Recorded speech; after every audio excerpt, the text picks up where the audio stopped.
నేను ఒక చిన్న సలహాని పాటిస్తున్నాను. ఇది యూట్యూబ్‌లో, ఫేస్‌బుక్‌లో, వాట్సాప్‌లో, ఇన్‌స్టాగ్రామ్‌లో, ట్విట్టర్‌లో అన్నిట్లోనూ పెడతాను. మనం ఒక పని చేసినప్పుడు చాలా ఆలోచించి చేయాలి. ఎదుటి మనిషి బాధపడినప్పుడు ఆ బాధ, ఆ పెయిన్ ఎలా ఉంటదో అందరికీ తెలుసు. మానవ పుట్టిక. ఒక గేదెని కోత్తారు, ఒక పందిని కోత్తారు, ఒక గుర్రాన్ని కోత్తారు, ఒక గాడిదని కోత్తారు, అలాగే ఒక చేపను కోత్తారు. అన్ని జీవుల్ని చంపడం, తినడం ఇదొక ప్యాషన్, ఇదొక అలవాటు అయిపోయింది.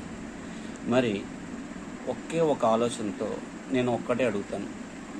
మనం చిన్న ముళ్ళు గుచ్చుకుంటే అమ్మ బాబాయ్ అంటాం. అది రాని పరిస్థితుల్లో హాస్పిటల్కి వెళ్తాం.